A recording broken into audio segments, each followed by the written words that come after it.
Hello everyone, welcome to our YouTube channel. आज हम नया टॉपिक स्टार्ट करेंगे, ह्यूमन डाइजेस्टिव सिस्टम। पिछली वीडियो में मैंने आपको बताया था कि हम एलिमेंट्री कैनाल को किस तरह डिफाइन करते हैं। ठीक है, एक्सप्लेन करना था आपने alimentary canal in a man या ह्यूमन। आज हम एक्सप्लेन करेंगे ह्यूमन डाइजेस्टिव सिस्टम। ठीक है, कि डाइजेशन जो होती है वो ह्यूमन में किस तरीके से होती है। ह्यूमन में डाइजेस्टिव होलोजोइक मेथड से होती है। ठीक है, ये हमने स्टार्टिंग में पढ़ा ही है कि जो न्यूट्रिशन का इंटेक होता है तो मोड ऑफ न्यूट्रिशन में क्या आते थे, एक ऑटोट्रॉपिक और दूसरे हेटेरोट्रॉपिक। तो ह्यूमंस किस तरह की मोड ऑफ न्यूट्रिशन लेते हैं, हेटेरोट्रॉपिक, और उसमें भी किस तरह की लेते हैं, होलोजोइक। ठीक है, सॉरी, होलोजोइक टाइप।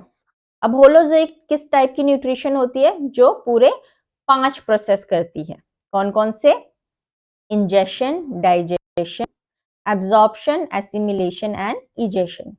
तो इस पूरे 5 प्रोसेस थे जब जो जिस तरह की डाइजेशन होती है उसको हम क्या कहते हैं, होलोजोइक टाइप ऑफ न्यूट्रिशन। और ह्यूमंस में और बहुत से ऐसे एनिमल्स भी होंगे जो इस तरह की मोड्स ऑफ न्यूट्रिशन से डाइजेस्ट करते हैं। तो हम बारी बारी इन 5 प्रोसेसेस को, इन 5 स्टेप्स को यहाँ पढ़ेंगे। तो चलिए स्टार्ट करते हैं। Human digestive system. Human digestive system में क्या होता है? ह्यूमन डाइजेस्टिव सिस्टम्स में कॉन्स्टिट्यूट होते हैं digestive organs as well as digestive glands. ठीक है, अब जो डाइजेस्टिव ऑर्गन्स हैं, क्या है? डाइजेस्टिव ऑर्गन्स वो कौन कौन से होंगे? सबसे पहले तो होता है माउथ, फिर ईसोफेगस, देन स्टमक, देन आता है large intestine and small intestine. ये क्या है? Digestive organs. और उसके बाद आते हैं डाइजेस्टिव ग्लैंड्स। ठीक है, जो ग्लैंड होते हैं जो अपनी सिक्रीशन प्रोवाइड करते हैं डाइजेशन के लिए, वो कौन कौन से आते हैं? सबसे पहला सलाइवरी ग्लैंड, फिर लीवर एंड पेनक्रियास। तो ये 2 चीजें होती हैं। कौन कौन सी? Organ and glands. इन्हीं से कॉन्स्टिट्यूट होता है पूरा पूरा डाइजेस्टिव सिस्टम। डाइजेस्टिव सिस्टम में जो एलिमेंट्री कैनाल होती है वो कहां से होती है? माउथ से लेकर एनस तक। ठीक है, ये टोटल 9 मीटर लॉन्ग होती है। कितनी होती है? 9 मीटर लॉन्ग एलिमेंट्री कैनाल होती है। कहां से कहां तक? From mouth to anus. Okay, चलते हैं। अब हम बारी बारी पढ़ेंगे इसके स्टेप। सबसे पहला आता है कौन सा? इंजेशन। इंजेशन में क्या होता है? Intake of food. ठीक है, इंजेस्ट करने का मतलब होता है इनटेक करना। तो जो हम खाना लेते हैं with the help of our hands. ठीक है, हाथों की मदद से जो हम खाना इनटेक करते हैं अपने माउथ में, उसी प्रोसेस को इंजेशन कहा जाता है। ठीक है, यानी कि खाना खाना, दैट इज इंजेशन। इसमें और कुछ खास नहीं है। अब शुरू होता है, थोड़ा सा हमने बताना है इंजेशन में ही वो आपका डाइजेशन में आ जाएगा खाना। ठीक है, अब आते हैं हम सेकेंड प्रोसेस में, दैट इज डाइजेशन। डाइजेशन में क्या होता है? ठीक है, इसको मैं पूरा लिखूंगी नहीं क्योंकि लिखने बैठेंगे तो ये बहुत लंबा चौड़ा हो जाएगा, तो थोड़ा बहुत मैं आपको एक्सप्लेन करती जाऊंगी। ठीक है, फर्स्ट जो डाइजेशन होती है वो हमेशा कहाँ पे स्टार्ट होती है? इन द माउथ, मुंह में। जो हमने खाना लिया सबसे पहले हम उसे क्या करेंगे? चबाएंगे हमारे दांतों से। तो टीथ क्या करते हैं? उसको ब्रोकन डाउन करते हैं स्मॉल पीसेस में। ठीक है, उसके बाद टंग उसको मूव कर रहा होता है खाने को। तो टंग का काम क्या है? खाने को मूव करना। देन आता है सबसे पहला ग्लैंड जो हमारा काम करता है, दैट इज सलाइवरी ग्लैंड। ठीक है, अब सलाइवरी ग्लैंड क्या करता है? सलाइवरी ग्लैंड यहाँ पे एक सिक्रीशन रिलीज करता है जिसको कि कहा जाता है सलाइवा। क्या कहा जाता है? सलाइवा, जो हमारे मुंह में थूक होता है। ठीक है, ये सलाइवरी ग्लैंड्स जो होते हैं, 3 पेयर के सलाइवरी ग्लैंड्स होते हैं, ये सलाइवा सिक्रीट करते हैं। तो जो फर्स्ट डाइजेशन होती है वो माउथ में ही हो जाती है। किसके द्वारा? सलाइवा के द्वारा। सलाइवरी ग्लैंड क्या करता है? ये स्टार्च को कन्वर्ट करता है शुगर में। ठीक है, ये स्टार्च को यानी कि खाने में जो स्टार्च प्रेजेंट होता है उसको किस में कन्वर्ट कर देता है? ये शुगर में। तो पहला ब्रोक डाउन तो यही हो गया। ठीक है, फर्स्ट डाइजेशन स्टार्ट हो गई हम माउथ में। फिर माउथ के अंदर क्या होगा? सलाइवा के कारण जो है खाना पेस्ट में आ जाएगा, थोड़ा थिक पेस्ट में कन्वर्ट हो जाएगा ताकि वो इजिली स्वेलो डाउन हो सके अंदर। तो फिर क्या होता है? जो हम खाना निगलते हैं with the help of our tongue, हम उसको स्वेलो करते हैं। देन खाना कहाँ जाता है? नेक्स्ट फिरनेक्स से पास होकर वो फूड पाइप में जाता है। ठीक है, यहाँ पे फिरनेक्स का जो नेक्स्ट हमारा ऑर्गन है फेरेनेक्स होता है गले में, उसका काम होता है कि खाने को फूड पाइप तक पहुंचाना। तो वो ट्रांसफर करता है फूड पाइप में खाने को, और फिर खाना कहाँ पहुंच जाता है? नेक्स्ट यहाँ ईसोफेगस में, इसको कहा जाता है फूड पाइप। ठीक है, यहाँ पे कॉन्टिन्यूसली क्या होती है? Muscular contraction and relaxation. ठीक है, जो इसके इनर मसल्स होते हैं फूड पाइप के, वो कॉन्ट्रैक्ट और रिलैक्स होते रहते हैं इस तरीके से। ये क्यों होता है? ताकि खाना जो है वो मूव हो सके स्टमक में। ठीक है, धीरे धीरे मूव करके वो स्टमक में जाए। इस तरह की मूवमेंट को बोलते हैं पेरिस्टाल्टिक मूवमेंट। ठीक है, क्या बोलते हैं? Peristaltic movement. अब ये मूवमेंट क्या होती है? जो फूड पाइप की इनर मस्कुलर मूवमेंट होती है, यानी कि उसका कॉन्ट्रैक्ट और रिलैक्स होना, ताकि फूड जो है वो इजिली जो है मूव डाउन कर सके टू द स्टमक में। ठीक है, ये सारा जो मैं आपको बता रही हूँ सारा डाइजेशन का है। डाइजेशन ही इतना लंबा चौड़ा आपको एक्सप्लेन करना पड़ता है up to the small intestine. ठीक है, क्योंकि लास्ट डाइजेशन जो है वो कहाँ खत्म होती है? Small intestine. ओके, नेक्स्ट अब हम जाएंगे, ये वाला हो गया आपका पार्ट खत्म। अब खाना कहाँ पहुंच गया है? स्टमक में। कहाँ पहुंच गया है? स्टमक में। अब स्टमक के अंदर क्या होता है? स्टमक की इनर, स्टमक की क्या होती है? इनर लाइनिंग होती है, इनर लाइन ऑफ स्टमक, वो क्या रिलीज करी है? जूस। ठीक है, क्या रिलीज करता है? Gastric juice. अब इस गैस्ट्रिक जूस में भी तीन चीजें होती हैं। ठीक है, गैस्ट्रिक जूस में क्या होती है? तीन चीजें होती हैं। HCl हाइड्रोक्लोरिक एसिड, नेक्स्ट होती है पेप्सिन, एक तरह का एंजाइम है, और तीसरा होता है म्यूकस। ये तीन चीजें होती हैं जो गैस्ट्रिक जूस सिक्रीट करता है, hydrochloric acid, pepsin and mucus, stomach के अंदर। ठीक है, अब HCl क्या करता है? जो मीडियम होता है स्टमक में, यानी जो स्टमक के अंदर जो भी जूसेस सिक्रीट करने होते हैं, वो उसको खाने के मीडियम को क्या बना देता है? एसिडिक। ठीक है, अब ये एसिडिक क्यों बनाता है? इसके दो फंक्शन है। पहला, ये किल कर देता है जर्म्स को जो भी खाने प्रेजेंट होंगे, और दूसरा क्या कहा है? पेप्सिन के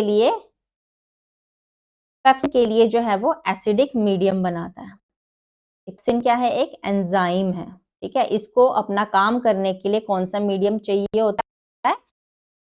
एसिडिक चाहिए। उनका काम क्या है? ये प्रोटीन को डाइजेस्ट कर देता है। ठीक है, प्रोटीन को किस डाइजेस्ट करता है? अमाइनो एसिड में। तो जो खाने में प्रोटीन होता है उसको पेप्सिन डाइजेस्ट कर देता है थोड़ा बहुत, और कन्वर्ट कर देता है उसको अमाइनो एसिड्स में। ठीक है, ये है पेप्सिन का काम। और पेप्सिन को काम करने के लिए किस तरीके का मीडियम चाहिए होता है? Acidic medium. कौन उसको देता है? HCl। अब पेट में अगर एसिड है तो पेट तो जल जाएगा, तो उसको प्रोटेक्ट करने के लिए जो स्टमक की इनर लाइनिंग होती है उसमें क्या प्रेजेंट होता है? म्यूकस। ये म्यूकस का फंक्शन है। ठीक है, तो ये क्या करता है? To protect stomach from its own secretion, जो उसकी खुद की सिक्रीशन है, यानी कि जो एसिड क्रिएट कर रहा है उसी से अपने स्टमक को करता है, तो ये म्यूकस उसके लिए होता है।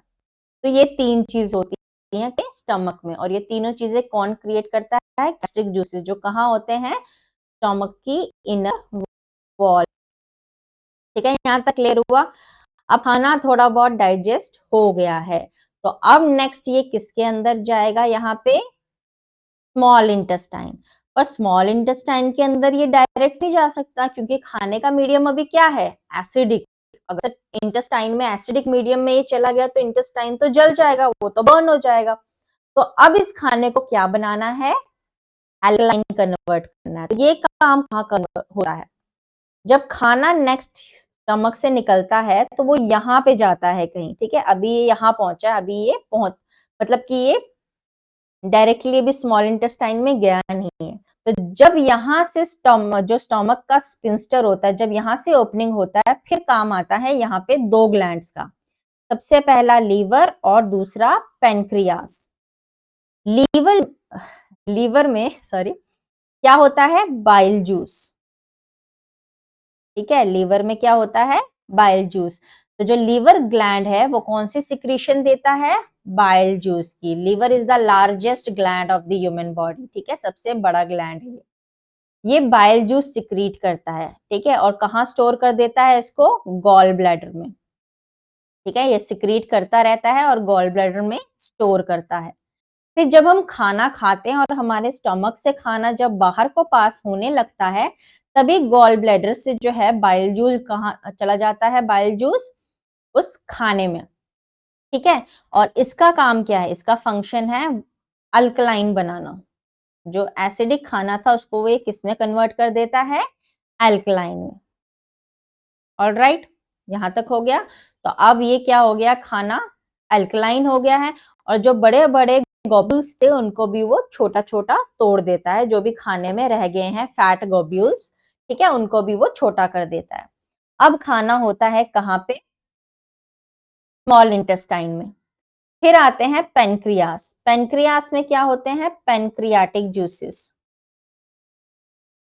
ठीक है, क्या होते हैं? Pancreatic juices. अब इन जूसेस में भी क्या होता है? 3 एंजाइम्स ये सिक्रीट करते हैं। ठीक है, इनका काम भी क्या होता है? 3 एंजाइम्स को सिक्रीट करना होता है। वो 3 एंजाइम्स हैं, यार यहाँ पे मैं लिख लेती हूँ।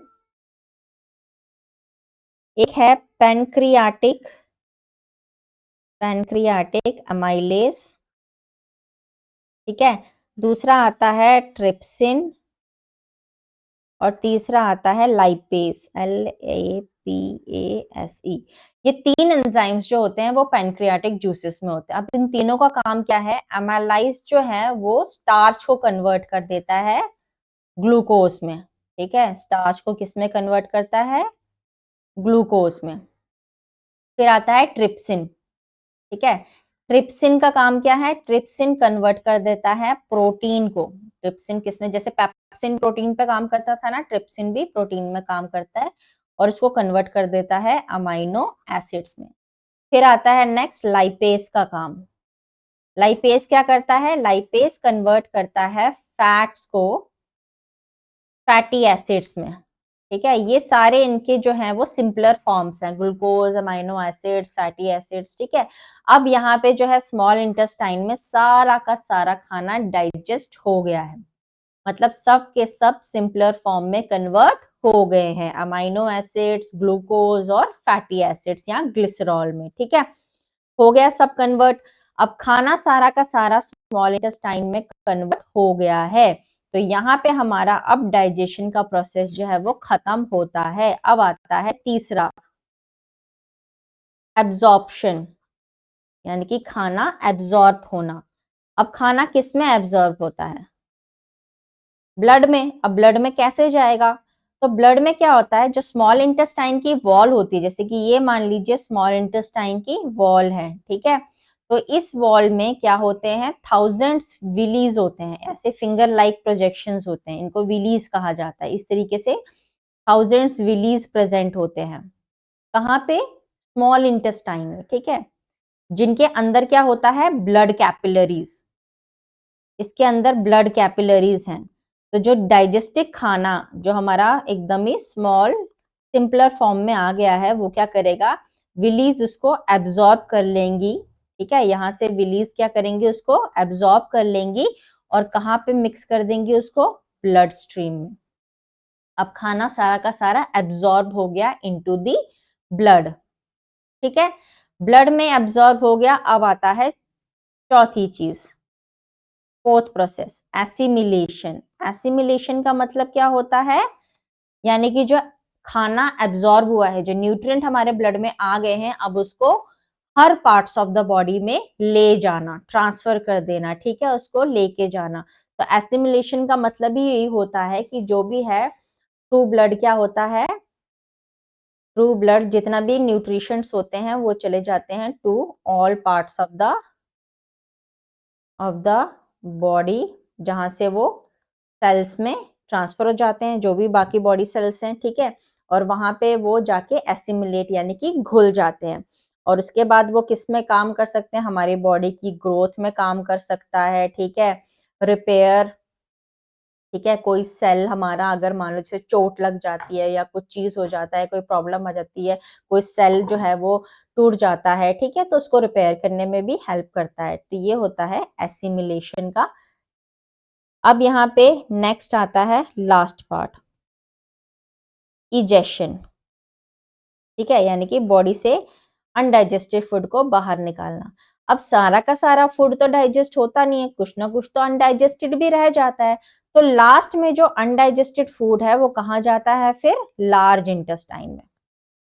अब कहाँ जाएगा फूड, लार्ज इंटेस्टाइन में, ठीक है। अब फूड ट्रांसफर होगा, यहाँ पे इनका एक जंक्शन होता है, यहाँ से ये लार्ज इंटेस्टाइन में जो है वो खाना चला जाता है। अब लार्ज इंटेस्टाइन में भी बहुत सारे क्या होते हैं, फिंगर लाइक प्रोजेक्शंस होती हैं, जिनको विली कहा जाता है। जैसे स्मॉल इंटेस्टाइन में थी ना, तो लार्ज इंटेस्टाइन में भी यही विलीज जो है वो प्रेजेंट होती है, जिनके अंदर क्या होता है, ब्लड कैपिलरीज होता है। जब खाना यहाँ से पास होता है तो उस खाने के अंदर जितनी न्यूट्रिशन वाली चीजें रह गई हैं या एक्सेस ऑफ वाटर रह गया है, तो ये विलीज उनको एब्जॉर्ब कर लेती है, ठीक है। लार्ज इंटेस्टाइन में क्या करते हैं, जितना चीजें रह गई हैं, कुछ न्यूट्रिटिव पार्ट रह गया है या वाटर रह गया है, तो ये जो लार्ज इंटेस्टाइन की विलीज हैं ये उसको क्या कर लेती हैं, एब्जॉर्ब कर लेते हैं, जिसके कारण जो फूड होता है वो किस फॉर्म में आ जाता है, सॉलिड फॉर्म में, ठीक है। वहां से ट्रांसफर होके वो कुछ टाइम तक कहाँ स्टोर होता है, रेक्टम में, ठीक है, ये at the end of large intestine एक मस्कुलर पाउच होता है, वहां पे होता है। तो खाना वहां स्टोर होगा और जब हमें प्रेशर आएगा या एक्सेस हो जाएगा तो फिर ये एक ओपनिंग है, स्मॉल ओपनिंग, जिसको एनस कहा जाता है, उसके थ्रू जो है वो अनडाइजेस्टिव फूड क्या होगा, आउट ऑफ द बॉडी निकल जाएगा, ठीक है। तो ये पूरा प्रोसेस था किसका, ह्यूमन डाइजेस्टिव सिस्टम का। इसके हमने 5 स्टेप देखे, ingestion, digestion, absorption, assimilation and egestion, ठीक है। ये 5 स्टेप आपने एक्सप्लेन करने हैं। सबसे ज्यादा यहाँ एक्सप्लेनेशन का पार्ट आपका डाइजेस्टिव में आता है, क्योंकि डाइजेशन जो है वो माउथ से स्टार्ट होती है, फिर होते होते स्टमक और लास्ट में स्मॉल इंटेस्टाइन में जाके खत्म होती है। तो ये आपने पूरा यहाँ पे थोड़ा बहुत जितना हो सके एक्सप्लेन करके डाइजेशन वाले पार्ट में बताना है। फिर आपने बताना है एब्जॉर्ब जो होते हैं वो स्मॉल इंटेस्टाइन में एब्जॉर्प्शन होती है थ्रू द विलीज, ठीक है। उसके बाद एसिमिलेशन का मतलब होता है पूरे बॉडी पार्ट्स में उस न्यूट्रिशंस को ले जाना बाय ब्लड, ठीक है, जो किस में हेल्प करते हैं, for the growth and repair of the body cells या बॉडी आप बोल सकते हो। एंड देन फिर क्या होता है, लास्ट में लार्ज इंटेस्टाइन में जाता है, वहां पे भी रिलीज होती है वो एक्सेस जो चीजें रह गई है, न्यूट्रिटिव पार्ट या कुछ वाटर रह गया एक्सेस में, तो वो उसको एब्जॉर्ब कर लेता है और फिर अनडाइजेस्टेड फूड को सॉलिड बना देता है। एंड देन वो फिर रेक्टम से होते हुए एनस से बाहर निकल जाता है। तो this was the complete process of the human digestive system, ठीक है। आई होप आपको समझ में आया होगा। इसी तरीके से आपने इसको बताना भी है डायग्राम को और एक्सप्लेन भी करना है हर पार्ट को। फिर भी कोई डाउट होगा तो हमें कमेंट करना ना भूलें। मिलते हैं अपने अगले वीडियो में। Thank you so much, have a nice day.